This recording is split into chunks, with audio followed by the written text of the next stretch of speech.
মেয়েদের জীবন হলো এক অনন্য সৃষ্টি যেখানে ভালোবাসা, ত্যাগ আর সংগ্রাম একসাথে জড়িত। আসসালামু আলাইকুম, welcome back to my channel. সবাই কেমন আছেন? আশা করছি যে যেখান থেকে আমাকে দেখছেন বা শুনছেন না কেন, আল্লাহর রহমতে সবাই ভালো আছেন এবং সুস্থ আছেন। আমিও আপনাদের দোয়া এবং ভালোবাসা আল্লাহর রহমতে আলহামদুলিল্লাহ পরিবার নিয়ে ভীষণ ভালো আছি। ভিডিওর শুরুতে কিন্তু একটা জিনিস সবার আগে চেয়ে নিচ্ছি আমি, সেটা হচ্ছে লাইক দিতে কিন্তু কেউ ভুলবেন না। ভিডিওটা শুরু করেছি শুক্রবার সকাল থেকে। এই তো শুক্রবার সকালে সকলের নাস্তা ছিল নুডলস স্যুপ। তো আমরা সবাই স্যুপ খেয়েছিলাম, নুডলস দিয়ে স্যুপ রান্না করেছিলাম, ডিম দিয়ে নুডলস দিয়ে। তো এটার রেসিপি অনেক আগে দিয়ে দিয়েছি, এর জন্য আর দিলাম না। তো এখন যে নাস্তা করার পরে ছেলেকে তো খাইয়ে গোসল করিয়ে তারপর নামাজে পাঠিয়ে দিয়েছি, আর আমি এখন রান্না করতে এসেছি, দুপুর রান্না করছি। তো আমি কিন্তু আজকে বাটা মশলা দিয়ে রান্না করব। আর যারা যারা এখনও লাইক দেননি তারা কিন্তু জলদি করে দিয়ে নেন। আমি কিন্তু চাকু দেখিয়ে দিয়েছি, আপনারা কিন্তু দেখে ফেলেছেন। আমি চাকু দেখিয়ে মেন করছি, লাইক কিন্তু দিয়ে দেন। গরু মাংস কিন্তু আমার মনে হয় গরুও রান্না করতে পারে, মানে এমন কেউ নাই দুনিয়াতে যে গরু মাংস রান্না করতে পারে না। তারপর আমি এটার মধ্যে যা করেছি সেটা আমি দেখাচ্ছি। সেটা হচ্ছে বাটা মশলা ইউজ করেছি আমি, আদা রসুন আগে বেটে নিয়েছি, তারপরে দুটা পেঁয়াজ, বড় বড় দুটা পেঁয়াজ। আমি কিন্তু এটাকে ভালো মতন পুরাপুরি পেঁয়াজটা আমি বাটি নাই, মানে হালকা বাটা দিয়ে তারপরে একসঙ্গে তিনোটা মশলা দিয়ে তেলের মধ্যে তারপরে সুন্দর মতো মাংসের যত মশলা আছে দুনিয়াতে আমরা যা যা দিই সব মশলা দিয়েই তারপর সুন্দর মতো রান্না করে নেব। এটার মধ্যে কিন্তু সামান্য একটু সরষের তেলও দিয়েছিলাম স্বাদ টানার জন্য। আর আমি কিন্তু তেল বরাবরই একটু কম খাই, কিন্তু এই যে গরুর ভিতরে একটু চর্বি বেশি ছিল, ঠিক আছে, মানে এটা আমার দোষ না, মাংসে একটু তেল বেশি হয়ে গেছে, এটা আমার দোষ না, এটা গরুর দোষ। গরু একটু বেশি খাওয়া দাওয়া করে ফেলেছে যার কারণে তেল বেশি বের হয়েছে। আর এই তো আমি কিন্তু ক্যামেরায় ক্যাপচার করতে পারিনি, মানে ক্যামেরা পছন্দ করে না মাঝে মাঝে আমার রান্না বান্না, এর জন্য সে নিজেই বন্ধ হয়ে যায়। তো আমি কিন্তু মাঝখানে কিন্তু গরম মশলা দিয়েছিলাম, সেটা দেখিয়ে দিলাম, দারচিনি, এলাচ এবং তেজপাতা বেশি করে দিয়ে দিয়েছিলাম। আর এটা যেহেতু শুক্রবার ছিল, শুক্রবার কিন্তু আমি নিচের একটা ভিউ দেখাচ্ছি আপনাদেরকে। আমার যেহেতু মন ভরে যায়, আমি চাই আমার সকল আপু এবং ভাইয়াদেরও মন ভরে যায়। এই শুক্রবারের টোটাল রোডটা মানে তারা ব্লক করে ফেলে নামাজ পড়তে গিয়ে, এত শান্তি লাগে, এত শান্তি লাগে, আমি আপনাদের বুঝাতে পারবো না শুক্রবারটা যে কি শান্তির একটা দিন। শুধুমাত্র ওনাদের নামাজ দেখলে আমার মনটা ভরে যায়। কিন্তু বিশ্বাস করেন, আমাদের তো মুসলমানদের জন্য তো শুধু শুক্রবারের নামাজ না, তাই না? এই যে এখানে যতগুলো মুসলমান আছে তারা কিন্তু সবাই অবশ্যই মুসলমানের জন্য নামাজ পড়তে এসেছেন, কিন্তু শুক্রবার ছাড়া না এইরকম আর হয় না, আমি দেখি না। কিন্তু খুবই খারাপ লাগে। আল্লাহ কিন্তু আমাদের জন্য 5 ওয়াক্ত সালাত কিন্তু ফরজ করেছেন, শুধুমাত্র জুম্মার সালাত না। আর এই তো আমার মাংস কমপ্লিট হয়ে গেছে। যে বললাম তেল কিন্তু আমি বেশি দিইনি, এটা হলো গরুর সমস্যা, গরু বেশি বেশি খেয়ে আমার মতো চর্বি জমিয়ে ফেলেছিল, যার কারণে তার তেল হয়ে গেছিলো বেশি। আমার তো তেল দেখে মাথা নষ্ট, কারণ আমি তেল পছন্দ করি না, তেল আমি খেতেও পারি না, তেল বেশি দিইও না, খেতেও পারি না। আর এখানে হচ্ছে আমি খিচুড়ি রান্না করেছিলাম। যেহেতু খিচুড়ি এর আগে বলেছিলাম যে আমার আসলে সব কিছু ভিডিও কেন যেন করতে ইচ্ছা করে না, কেমন যেন হয়ে গেছি আমি। আসলে যখন খুব তাড়াহুড়ো করে রান্না করি, রান্নাঘরের 12টা বাজা থাকে, তার মধ্যে আমাকে যে সহ্য করে রান্না করি এটা তো অনেক বেশি, তার মধ্যে যদি আবার ক্যামেরা নিয়ে ঢুকি তাহলে তো আরও বেশি রান্না করে আমাকে দেখা যাবে উড়া কোথায় ফেলে দিছে আল্লাহ জানে। তো এর জন্য আমি আর ভিডিও করতে পারিনি। তো মাংস রান্না করার পর আমি খিচুড়ি রান্না করেছিলাম। খিচুড়িটা এখানে 2 ধরনের ডাল দিয়েছিলাম, মুগ ডাল এবং মসুর ডাল, আর ভাতের চাল দিয়ে রান্না করেছিলাম খিচুড়িটা। আর এই যে আমি কিন্তু খিচুড়িতে কিন্তু জলপাই দিয়েছিলাম, ওই যে উপরে দেখা যাচ্ছে জলপাইয়ের বিচিটা। মাশাআল্লাহ খিচুড়িটা অনেক স্বাদ হয়েছিল। গরুর মাংসের সঙ্গে খিচুড়ি কিন্তু কম বেশি আমরা সবাই পছন্দ করি। আর বাসায় আলু ছিল না, যার কারণে আমি দিতে পারিনি। শুক্রবার দুপুর থেকে লাভ দিয়ে চলে আসলাম শনিবার সকালে। আসলে খিচুড়ি খেয়ে নিয়েছিলাম অফলাইনেই, তো আর ভিডিও করতে ইচ্ছে করেনি সারাদিন। আর এই তো সকালবেলা আমি রুটি বানিয়েছিলাম, নেহারি রান্না করেছিলাম। তো নেহারি রেসিপি এর আগেও দিয়েছিলাম মেবি, এর জন্য আর আমি আর দিলাম না, দিতে ইচ্ছা করে নেই। তো নেহারিটা খুব স্বাদ হয়েছিল ওর বাবার জন্য। ওর বাবার যেহেতু হাড়ে একটু প্রবলেম, এর জন্য ডক্টর নেহারি খেতে বলেছে, যার কারণে নেহারিটা বারবারই রান্না করা পড়ছে। আর এই যে আমি পরোটা বানিয়ে নিয়েছিলাম। নেহারির সঙ্গে পরোটা কিন্তু শীতের সময় একদম জম্পেশ খাবার হয়ে যায়। তো আমরা এখন নাস্তা করব। তো আমি যে আমার জামাই মশাইয়ের দিকে ক্যামেরা দিয়ে রেখেছি, সে কিন্তু এই জিনিসটা ফলোই করে নাই, সে রীতিমতো তার মতো করে খাচ্ছিল এবং খবর দেখছিল। তার আর কোনো কাজ নেই, দেশের খবর বিদেশের খবর দেখা ছাড়া তার কোনো কাজ নাই। তো মাঝে মাঝে চিন্তা করি যে ও নিউজ প্রেজেন্টার কেন হলো না, সে কেন আমার লাইফে এসে জড়ায় গেল। তো আমি ওকে খুব আদর করে বলছিলাম তুমি খাও না, তুমি খাও।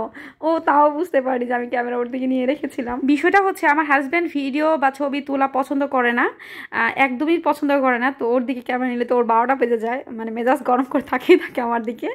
আর আমার না ওকেই ভিডিও করতে ভালো লাগে, কারণ ও তার পর্দা করে না, তো ওকে দেখাতে কোনো প্রবলেম নাই, এর জন্য আমি শুধু ওকেই দেখাই। ভিডিওর শুরুতে মেয়েদের নিয়ে কিছু কথা বললাম, সেটা স্বামীর ঘরে হোক আর বাবার ঘরে হোক, মেয়েদের জীবন কিন্তু সত্যি একটা সংগ্রাম। আসলে সংগ্রাম যদি বলি তাহলে মানে ভুল হবে। এটা কিন্তু মানসিকভাবে একটা মানুষ কিন্তু শারীরিকভাবে যুদ্ধ করতে পারে, কিন্তু মানসিকভাবে যখন মানুষ ভেঙে যায় তখন কিন্তু আর টিকতে পারে না। তো আমি আর কিছু কিছু কিউট আপুরা খুবই কষ্টে আছেন তাদের স্বামীদের ব্যবহার নিয়ে, তাদের আচরণ নিয়ে, তাদের উদ্দেশ্যে আমি একটা কথাই বলবো, আপুরা তোমরা যারা কষ্ট করছো এটার বিনিময় কিন্তু আল্লাহ সুবহানাহু ওয়া তাআলা অনেক বড় একটা ফল তোমাদের দিবেন। যারা যারা জীবন নিয়ে কষ্টে আছেন তাদেরকে বলতে চাই, আল্লাহ যাদেরকে বেশি ভালোবাসেন তাদেরকে কিন্তু পরীক্ষা করেন যে হাজারো কষ্টের পর আমার এই বান্দাটা আমাকে ধরে রাখে কি না আমাকে ছেড়ে দেয়।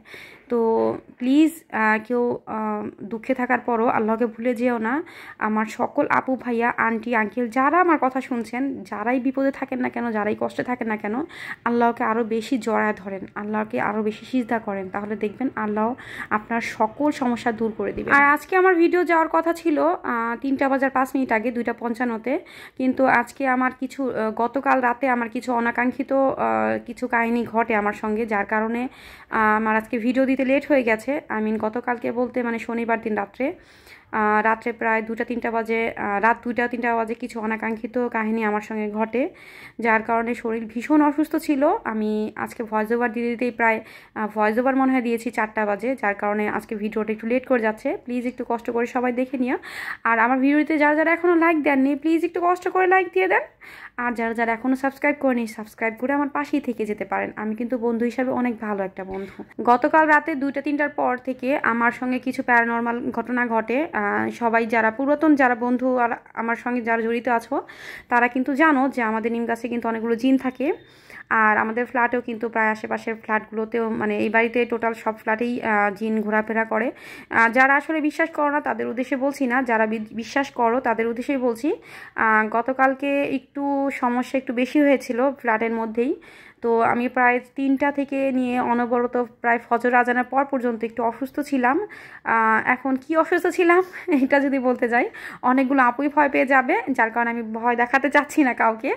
আর অনেক অনেক অসুস্থ ছিলাম, যার কারণে দেখা যায় আমার হাজব্যান্ড ঘুমোতে পারেনি পুরো রাত। আর দেখা গেছে যে সে ফজরের সালাত পড়ে সে আমার সামনে বসেছিল অনেকক্ষণ পর্যন্ত। আমাকে ঘুম পাড়ানোর পরে সে ঘুমিয়েছে। আসলে এই প্যারানর্মাল অ্যাক্টিভিটিসগুলো কখন কার উপর কীরকম হয়ে যায় এটা আসলে বোঝা খুবই দায়। আমি কিন্তু রাতের একদম এশার যে সালাদটা সেটা কিন্তু একদম 7টা সাড়ে 7টার মধ্যে কিন্তু পড়ে ফেলি, একদম আজানের আগে আগেই পড়ে ফেলি, মানে যেটা বলে যে আউয়াল ওয়াক্ত সেই ওয়াক্তে আমি পড়ে ফেলি। পড়ে তখনই কিন্তু আমি সূরা মুলক পড়ে নিজের গায়ে ফুটু দিয়ে দিই, এবং শোয়ার সময় কিন্তু আমি যা যা দুরূদ পড়ার বা আয়াতুল কুরসি পড়ার বা ঘুমানোর যে দোয়াটা আছে সেই দোয়া পড়েই ঘুমাই প্রত্যেক নিয়তই। কিন্তু গতকাল রাতে আমার সঙ্গে যে কাহিনীটা ঘটেছে আজ পর্যন্ত আমার সঙ্গে এরকম কোনো কাহিনী ঘটে নাই। তো রীতিমতো তো আমার হাজব্যান্ড খুবই অবাক, যেহেতু বাসার মধ্যে কেউ এরকম ছিল না। আর ও যেহেতু 7 পারার হাফেজ, তো মোটামুটি অনেকগুলো সূরা কেরাত পরে আমার পর ফু দিয়েছিল। আর আমার কিচ্ছু মনে নাই, আমি অনেক অ্যাবনর্মাল অ্যাক্টিভিটিস করেছিলাম যেটা শুধুমাত্র আমার হাজব্যান্ডই দেখেছে, আমার নিজেরও মনে নাই। আর কি আর বলবো, সে তো রীতিমতো আমাকে রাতে ডিম সিদ্ধ করে খাইয়েছিল। ফজরের পরে ডিম সিদ্ধ করে খাইয়ে তারপর আমাকে ঘুম পাড়িয়ে দিয়ে তারপর সে ঘুমিয়েছে। সে আমার হাত ছাড়েই নাই, ঠিক আছে, আমাকে জড়া ধরে। আর যখন আমি সেন্সলেস ছিলাম তার কিছুক্ষণ আগে কিন্তু আমি অনেক কিছু দেখেছি আমার ফ্ল্যাটের মধ্যেই। আমার ডাইনিং সাইড, যেহেতু বেডরুম থেকে আমার ডাইনিং সাইডটা দেখা যায় সবাই জানেন, তো সেইখান থেকে আমি ডাইনিং সাইডে আমি অনেক কিছু দেখেছি, কিছু সাদা কিছু কালো অনেক কিছু দেখেছি। তো আমি আসলে ওইভাবে বলতে চাচ্ছি না, কারণ আমার কিছু কিছু আপুগুলো ভীষণ ভয় পায়। কিন্তু আমার এই এক্সপিরিয়েন্সটা আমার লাইফে এই প্রথম, কারণ এর আগেও এরকম হয়েছিল 1-2বার, কিন্তু এই গতকালকের যে কাহিনীটা সেটা একদমই আমাকে দুর্বল করে ফেলেছে এবং আমার হাত পা আমি নাড়াতে পারছিলাম না, অনেক কষ্টে তার বাবাকে ডাক দিয়েছি। তো যাই হোক, আমি যদি কেউ কাহিনী জানতে চান অবশ্যই জানাবেন, আমি পরের ভিডিওতে অবশ্যই জানাবো। আর এই তো এই লাল শাক এনেছিল, গতকালকেই লাল শাক এনেছিল, শুক্রবারে লাল শাক এনেছিল। আমি কিন্তু এই শনিবার দিন দুপুরবেলা লাল শাক রান্না করবো আর ডাল রান্না করবো, যেহেতু মাংসের তরকারি আছে, গরুর মাংসের তরকারি গতকালকে যে রান্না করেছিলাম। তো এই লাল শাক দেখেন 4 আটি লাল শাক নিয়ে এসছে, তো 4 আটি, তাও আবার গুঁড়া গুঁড়া লাল শাক, যেটা বানাতে 12টা বেজে যাবে। অন্য যে কোনো মানুষের জন্য এটা 12টা বাজবে, আমার জন্য 12টা বাজবে না, কারণ আমি তো শুধু 2 আঙুল দিয়ে কাজ করি। এই দেখেন আমি এখনই লাল শাক বানিয়ে ফেললাম, দেখেছেন কি সুন্দর করে, আমি শুধু 2টা আঙুল ঘষা দিই আর আমার সব কাজ হয়ে যায়, আমাকে কোনো কষ্ট করতেই হয় না, চুটকির উপরেই আমি সব কাজ করে ফেলি। আর এই তো দেখেন এখানে কিন্তু আমার হাজব্যান্ড যখন দেখছে যে লাল শাক বানাচ্ছিলাম আর লাল শাকের মতো আমার ফেস হয়ে যাচ্ছে, হয়েছিল, ও কিন্তু রীতিমতো ভয়ে আমার পাশে এসে বসে লাল শাক বানিয়ে দিয়েছে। আর এখন লাল শাক বানানোর পর যে অবস্থা ঘরে, এটাও চুটকি দিয়ে দেখেন ঠিক করে ফেললাম। ও সরি, মানে এখন তো পুরোপুরি ঠিক হয় নাই, আসলে হাতের মধ্যে ময়লা লেগে আছে, তো এর জন্য মনে হয় চুটকি ঠিক মতো দিতে পারিনি। তো সমস্যা নেই, হাতটা ধুয়ে নেই। এই যে দেখেছেন কি সুন্দর চকচকে ঝকঝকে করে ফেলেছি। আর আমি কিন্তু শাকটা যখন আমি এখানে খুলেছিলাম তার আগে কিন্তু আমি এই জায়গাটা মুছে নিয়েছিলাম, কারণ শাক বানানোর সময় দেখা যায় অনেক ধরনের ধুলা ময়লা এবং চুল থাকে ফ্লোরে, যেটা আর কি শাকের মধ্যে যায়। আর এই যে শাক বাবার চেহারা দেখেন, এই শাকের মধ্যে ভিটামিন আছে এটা সবাই আমরা জানি, কিন্তু শাকের মধ্যে যে বালুমিন আছে সেটা কিন্তু আমরা কেউ জানি না। এই বালুমিনগুলো কিন্তু খেলে কিন্তু আমাদের 12টা বেজে যাবে।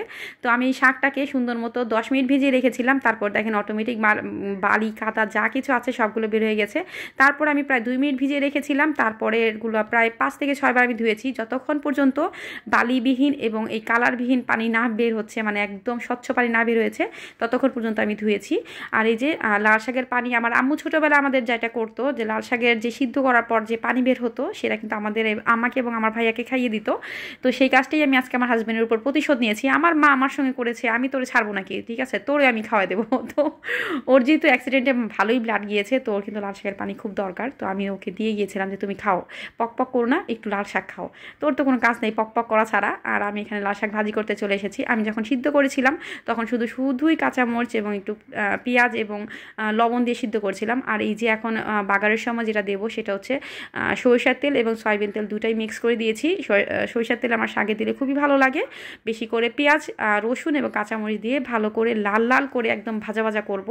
লাল লাল করে ভাজা ভাজা না করলে আমার কাছে শাক কেমন যেন সিদ্ধ সিদ্ধ মনে হয়, আর লাল লাল ভাজা ভাজা করলে একটা বাগারের একটা সুন্দর একটা স্মেল আসে শাকে, যেটা আমার খুবই ভালো লাগে। যারা যারা আমার শনিবার রাতের কাহিনী জানতে চান, আমার সঙ্গে কী ঘটেছিল, কি অনাকাঙ্ক্ষিত একটা কাহিনী ঘটেছিল। আর এই তো আমি লাল শাক দিয়ে দিলাম লাল লাল একদম ভাজা ভাজা করে, তারপর এটাকে একটু ভাজা ভাজা করে নেব, পুরোপুরি একদম ভাজা ভাজা করবো না, এতে করে ভিটামিন নষ্ট হয়ে যায়। আমি ভয়েস ওভার দিচ্ছি রোববার দিন, আর শনিবার দিন রাতেই, মানে গতকাল রাতেই আমার সঙ্গে এই কাহিনীটা ঘটে, যার কারণে আমি ভীষণভাবে দুর্বল। তারপরও আমি চিন্তা করছি যে আমার ভিডিও আমার আজকে দিতেই হবে, কারণ আমি তো আপনাদের সঙ্গে কথা না বলতে পারলে অস্থির হয়ে যাই। মাঝে মাঝে চিন্তা করি লাইভ অন করবো, আবার বলি যে না লাইভ অন করবো না, তাহলে তো আমার আপু ভাইয়ারা সবাই পাগল হয়ে যাবে। গতকাল রাতে যদি একটা ছোট্ট বিবরণ দিই, তাহলে হচ্ছে গতকালকে যদি আমার হাজব্যান্ড আমার পাশে না থাকতো, তাহলে গতকালকে আমার অনেক বড় ক্ষতি হয়ে যেত। আমি হয়তো ভাই দুনিয়াতেই থাকতাম না, মারাই যেতে পারতাম, জানি না।